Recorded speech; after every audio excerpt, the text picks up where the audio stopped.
amma ba'd. Hadratil kurama, para alim, para ulama, nakhusu bidzalik, para pinisepuh, ru'asa Jam'iyah Nahdlatul Ulama ranting NU Sumber Agung, nakhusu bidzalik Al-Habib Ubaidillah Al-Hirij. Beliau selaku Rais Syuriah ranting NU Sumber Agung beserta jajarannya, akhina fillah Al-Ustadz Abdul Qahar selaku Ketua Tanfidiyah beserta jajarannya, aparatur pemerintah baik sipil maupun militer yang sangat saya hormati, Bapak Kepala Desa Sumber Agung beserta para staf. Alhamdulillah juga dihadiri oleh beliau Bapak Mangku Wibowo. Ini kalau jadi namanya ada U terakhir itu biasanya sering jadi, Pak. Ya, Joko Widodo, sekarang ini Prabowo. Jadi kalau jenengan pengen ke depan punya anak di jabatan pemerintah yang strategis, kasih O di belakangnya itu. Suwito. Semoga beliau senantiasa sehat walafiat. Amin. Para guru ngaji, pimpinan jamaah sarwah, panjenengan yang hadir, warga Nahdliyin, kaum muslimin rahimakumullah. Puji syukur alhamdulillah, salawat salam kita haturkan kepada baginda Rasulullah sallallahu alaihi wa alihi wasallam. Semoga kita semua senantiasa diberikan kesempatan oleh Allah bisa melihat wajah beliau kelak di akhirat. Amin. Amin Allahumma amin. Hadirin sekalian, saya merasakan malam ini sebuah acara yang sangat istimewa, karena acara ini sebuah acara yang ada kolaborasi antara ulama dan umarok. Bahkan umaroknya ini dua sekarang, ada unsur dari legislatif. Iya, beliau adalah Bapak kita Dewan Perwakilan Rakyat Kabupaten Jember, juga ada Dewan Eksekutif di tingkat desa, beliau Bapak Kades. Saya teringat sebuah hadis baginda Rasulullah sallallahu alaihi wasallam, sinfani minan nas idza saluha saluhan nas wa idza fasada fasadan nas. Ada dua kelompok kata Rasulullah, yang kalau dua kelompok ini baik, bisa bekerja sama dengan baik, bisa berkolaborasi, terus bersanding di dalam memperjuangkan nasib masyarakat, maka soluhan nas bisa diyakini masyarakatnya juga akan baik, akan aman, akan sejahtera. Amin Allahumma Amin. amin. Tapi wa idza fasada, kalau ulama dan umaroknya ini atau dua kelompok ini tidak baik, maka masyarakatnya dipastikan juga tidak akan sejahtera, tidak akan aman. tidak akan baik. Dua kelompok ini kata Rasulullah, al-ulama wal umara, yaitu para ulama dan para umara, ulama dan pemerintah. Kalau saya terjemahkan pada malam ini, kalau NU-nya gerak, hidup, terus mengembangkan program-programnya dengan baik, lalu kemudian dibantu oleh umara, oleh pemerintah, apalagi ditambah oleh perwakilan rakyat, saya yakinnya masyarakat di Sumber Agung ini akan baik semua. Amin Allahumma amin. Dan ini terbukti. Saya mengapresiasi kepada Pak Kades, sudah 2 kali kalau tidak salah acara NU itu diadakan di Balai Aula ini. Ini luar biasa. Karena apa? Mengutip tadi silaturahim halal bihalal, PBNU Pusat, Gus Yahya beserta pengurus PBNU yang lain ini tadi ini mengundang presiden dan wakil presiden terpilih. Apa kata beliau? NU itu tidak mendukung siapa, tapi kalau yang jadi pasti didukung oleh NU. Kenapa demikian? Karena warga NU itu mayoritas. Hasil polling dari beberapa lembaga survei, warga NU ini sudah mendekati 60% dari seluruh masyarakat Indonesia. Jadi kalau sekarang 250 sekian juta, berapa sekarang Pak Kades? Wah, 270 juta. Lebih separuh ini warga NU. Artinya apa? Sebenarnya ketika pemerintah memperjuangkan masyarakat, memperjuangkan umat, sebenarnya secara tidak langsung juga memperjuangkan warga Nahdlatul Ulama. Karenanya kerjasama seperti ini kami harapkan terus dibangun. Apalagi beliau Pak Mangku ini DPR sudah 3 periode sekarang dipanggil. Alhamdulillah. Ini kesempatan emas untuk beliau di dalam memprioritaskan, karena beliau ini berdomisili di desa ini. Insya Allah tahun ini akan memprioritaskan dari sambutan beliau untuk lebih mensejahterakan masyarakat dalam konteks program-program yang memang diampu oleh beliau. Amin Allahumma amin. Hadirin sekalian, malam ini saya baca ada halal bihalalnya dan silaturahmi bersama ranting NU Sumber Agung dengan masyarakat, dengan para tokoh-tokoh, termasuk di dalamnya adalah pimpinan-pimpinan sarwah. Sedikit saya akan mengulas halal bihalal, sedikit saja. Halal bihalal ini para hadirin sekalian sebenarnya berbahasa Arab, halalun bihalalin. Tetapi walaupun bahasa Arab ini tidak pernah dikenal di dunia Arab, bahkan di negara-negara tetangga halal bihalal itu nggak ada.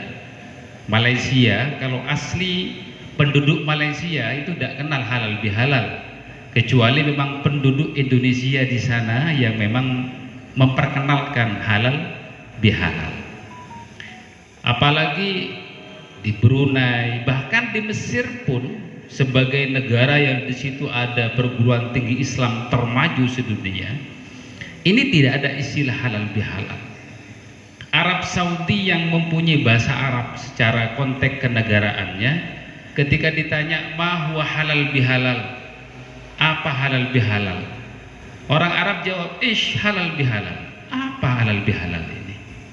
Karena orang Arab ini biasanya yang terjadi ketika ada 2 kalimat itu biasanya antonim, bukan mutarodif. Katanya berlawanan, halal bil haram, az-zakar bil unsa, laki perempuan, halal haram. Ini kok halal sama halal, apa artinya? Ternyata Pak hadirin sekalian, halal bihalal ini yang memunculkan istilah pertama dalam sumber sejarah yang cukup viral dan terpercaya, yaitu pada tahun 1946 pasca setahun kemerdekaan Republik Indonesia, di mana di situ beberapa pimpinan di negara Indonesia ini sama-sama mempunyai kepentingan dan hampir terjadi disintegrasi bangsa. Wong sudah merdeka, maka semuanya pengen mengambil kesempatan, mengambil posisi dan seterusnya. Bung Karno saat itu sejarahnya agak bingung, akhirnya memanggil Hadratus Syekh Kiai Haji Wahab Hasbullah, minta fatwa dan pendapat beliau, dan disitulah Kiai Wahab Hasbullah mengusulkan gini aja Bung Karno, adakan forum silaturahim. Iya, apa ya itu?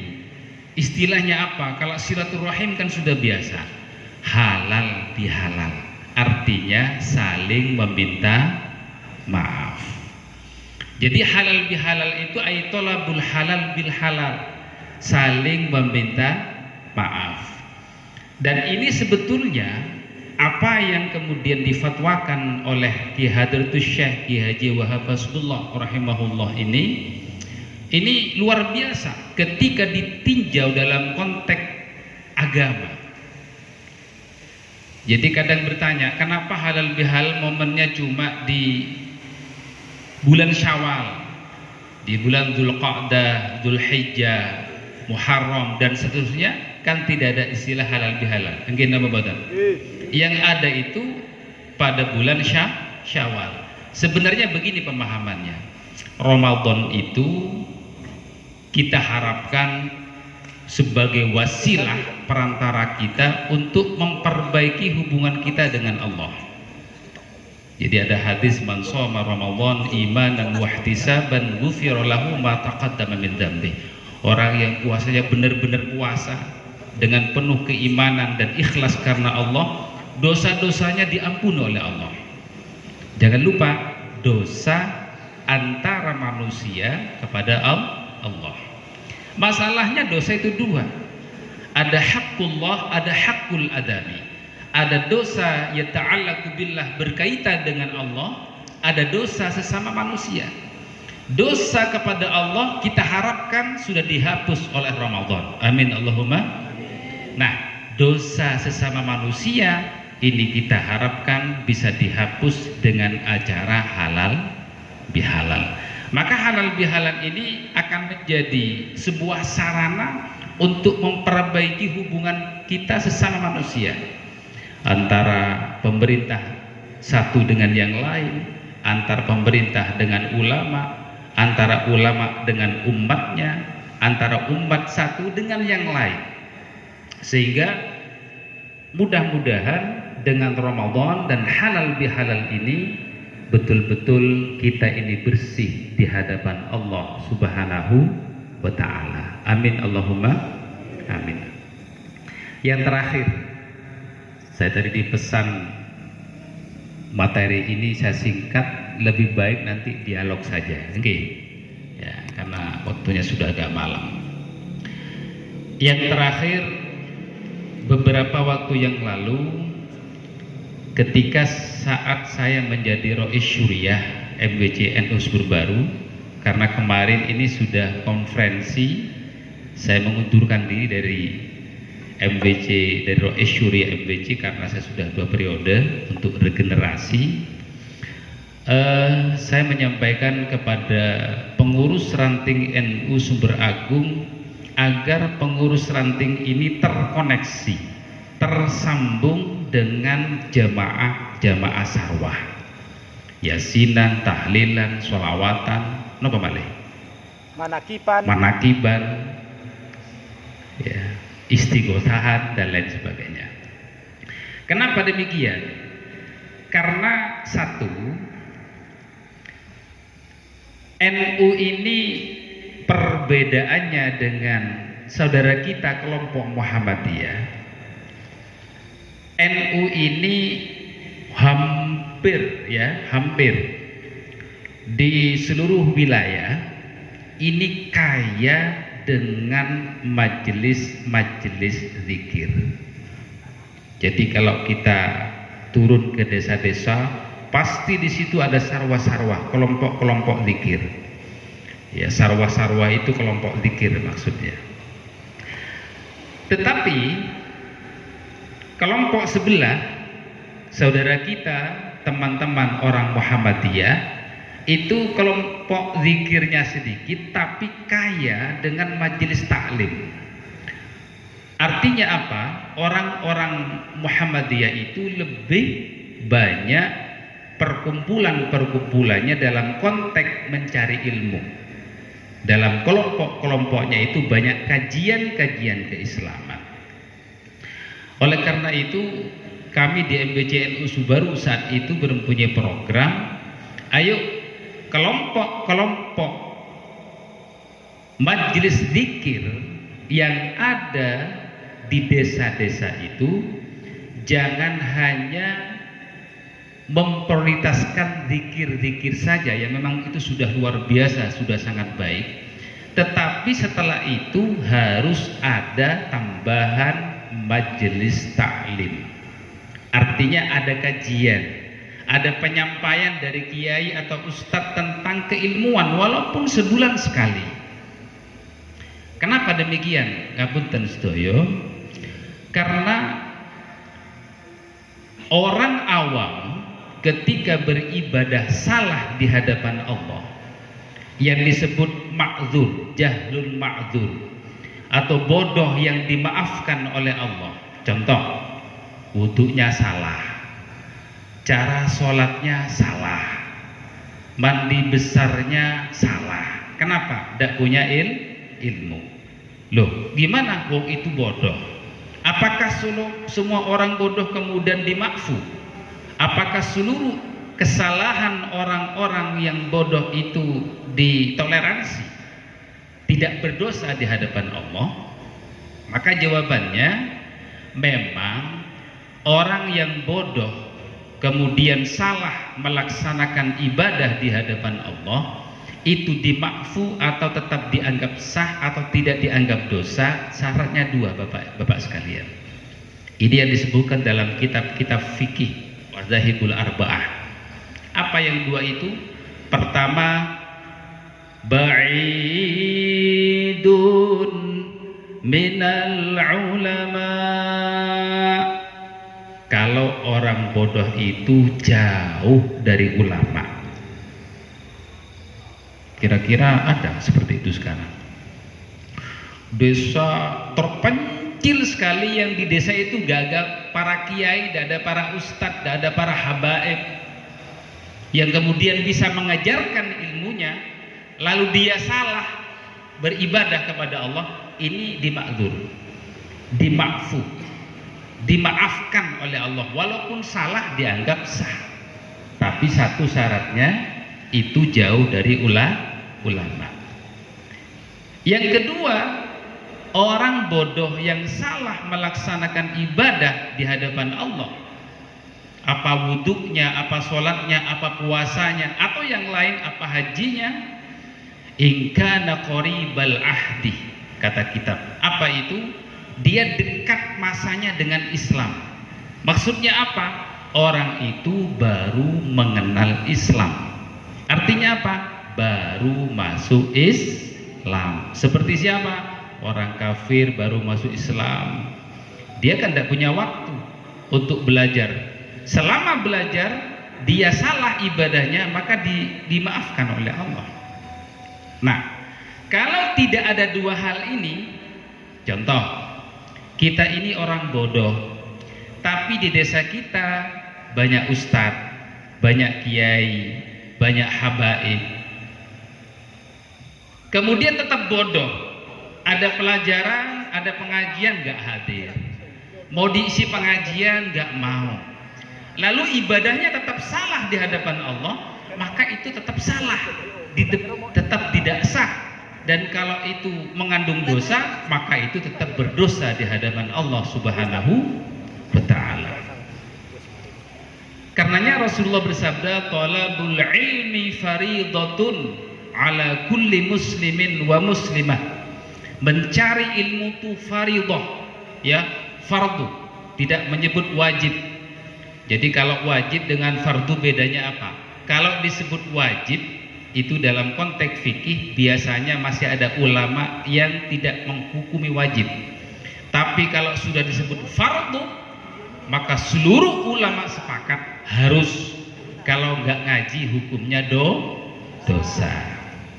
Maka sekarang kira-kira di Sumber Agung ini kira-kira ada ulama, ada habaib, ada ustadz napa mboten? Banyak napa mboten? Kathah nggih.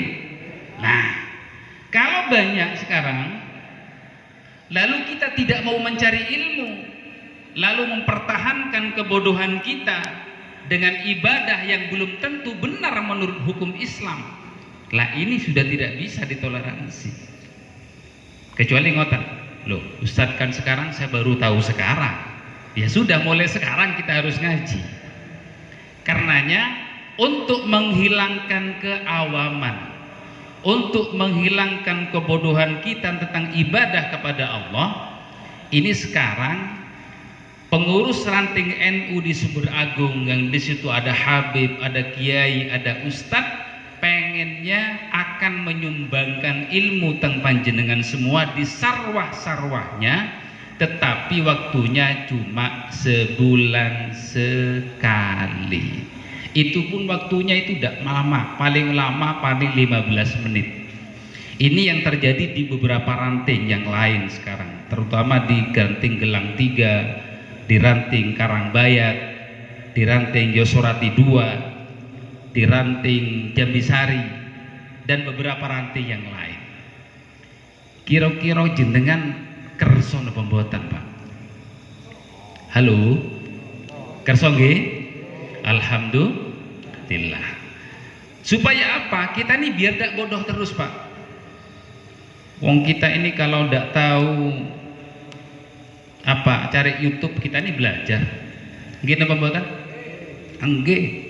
Apalagi ini mau ngaji, kita supaya sholatnya benar, supaya wudhunya benar, cara menghilangkan najis ini benar, ini ada ilmunya semua. Dan ini nanti yang akan disampaikan oleh para kiai, para ustadz, yang kemudian nanti dikomandani, dikoordinatori oleh pengurus NU Sumber Agung. Alhamdulillah. Pun yang terakhir, saya ingin menyampaikan perlunya kita ini sekarang jangan jauh-jauh dari NU. Perlunya sekarang ini kita harus mendekat, bahkan ngumpul di Jam'iyah Nahdlatul Ulama. Kenapa? Karena dalam NU ini ada beberapa fadilah. Pertama, fadilatul muassis. NU ini yang mendirikan ini bukan orang biasa, Bapak sekalian, tapi orang luar biasa. Bahkan banyak yang menyebut ulama-ulama yang mendirikan Jam'iyah Nahdlatul Ulama ini adalah kalangan auliyaillah, para wali-wali Allah Subhanahu wa ta'ala. Sebut siapa? Hadratus Syekh Ki Haji Hashim Asy'ari yang terkenal sampai di dunia Arab. Kita sebut siapa? Ki Haji Wahab Hasbullah, Ki Haji Bisri Syamsuri, Ki As'ad Syamsul Arifin, Ki Nawawi Sidugiri, Ki Hasan Genggong, ada kemudian Ki Asnawi Kudus, dan para ulama yang luar biasa itu yang ikhlas karena Allah atas ilham petunjuk dari Allah, kemudian mendapat restu dari Hadratus Syekh Ki Haji Khalil Bangkalan, mendirikan kemudian Jam'iyah Nahdlatul Ulama. Apa tujuannya? Tiada lain, ingin tetap bagaimana Indonesia ini faham Islam yang dilaksanakan oleh umat tidak boleh di luar Ahlus Sunnah wal Jamaah.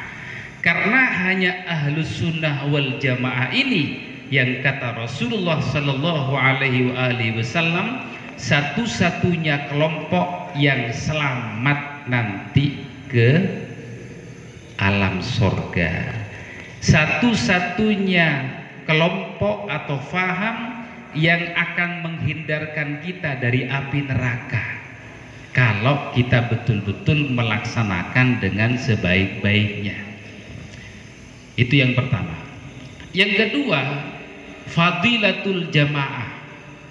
Kalau panjenengan semua nanti ini gabung dengan NU, ini bukan hanya sekedar ngumpul sama pengurus ranting NU Sumber Agung, tapi ini terus nyambung ya ke pengurus cabang, ke pengurus wilayah, pengurus PBNU, bahkan nyambung terhadap para pendiri Jam'iyah Nahdlatul Ulama yang notabene mereka para ulama, para habaib yang mukhlisin, yang ikhlas, yang wali-wali di hadapan Allah Subhanahu wa ta'ala. Kenapa kita harus bergabung? Karena ngapunten, mangkiniku gak ada orang masuk surga itu sendiri-sendiri. Makanya dalam surah Az-Zumar disebutkan, wasiqal ladzina taqaw rabbahum ilal jannati zumara. Apa artinya wasiqal ladzina? Dan digiring alladzina taqaw, orang-orang yang bertakwa kepada Allah, ilal jannah, ke sorga, zumaron.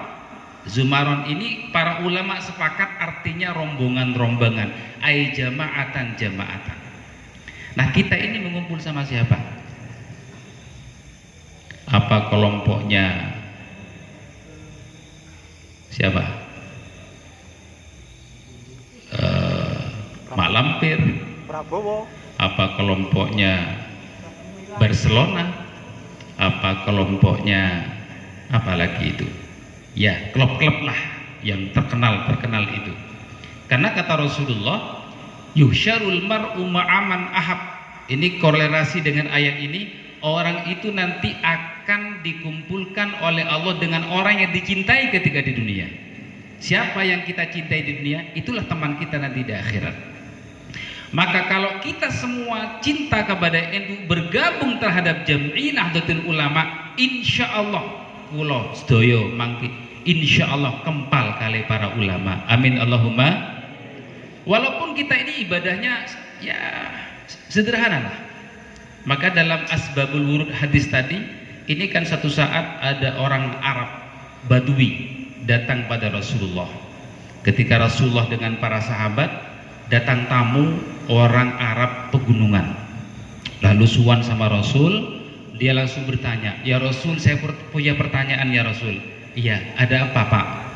Matas sa'ah, kapan kiamat ya Rasul? Wah, pertanyaannya ini canggih ini. Orang Arab pegunungan, orang pedalaman, tapi nanyanya ini tidak tanggung-tanggung. Kapan hari kiamat? Hari kiamat yang hancurnya dunia luar biasa. Lalu Rasulullah tersenyum. Kemudian Rasulullah bertanya, menjawab dengan pertanyaan, wa ma a'dat talaha. Pak, sampai kok nanya kiamat? Emangnya apa yang kamu siapkan untuk menghadapi kiamat? Orang Arab pegunungan ini jawab, ya Rasul, ma'indi kathiru sholatin wala shawmin wala sadaqatin wala hajjin wala ghairiha. Sesungguhnya ya Rasul, saya kalau ibadah ya sederhana ya Rasul, ya sholat cukup sholat fardu saja, tidak pernah sholat sunat, apalagi tahajud, apalagi tasbih. Ya, puasa cukup bulan Ramadan saja, ambil yang wajib-wajib saja. Saya haji kalau mampu ya Rasul, sedekah saya orang miskin ya Rasul. Terus apa yang kamu andalkan, kata Rasulullah. Kok tanya kiamat? Ada ya Rasul. Apa itu? Walakinni uhibbullaha wa rasulah. Tapi saya cinta kepada jenengan ya Rasul. Cinta sekali. Cinta sama Allah dan cinta sama jenengan. Modal cinta mawar. Apa kata Rasul? Yuhsyarul mar'u ma'aman ahab. Orang itu nanti, kata Allah, kata Rasulullah, akan dikumpulkan dengan orang yang paling dicintai. Artinya apa? Walaupun ibadah kita ini sederhana Bapak-bapak sekalian, tapi ngumpulnya dengan orang-orang hebat, maka kita ini akan terangkat derajat kita dengan fadilatul jamaah, fadilah ngumpul kita dengan para ulama. Alhamdulillah, tidak apa-apa kita tidak usah tahajud, cekap, penting duhur, asar, maghrib, isya, subuh pun istiqomah pun alhamdulillah. Yang penting ayo kita gabung dengan Jam'iyah Nahdlatul Ulama. Insya Allah Pak Kades, Pak DBR nanti ngumpul-ngumpul sama para ulama di sorga. Amin Allahumma amin.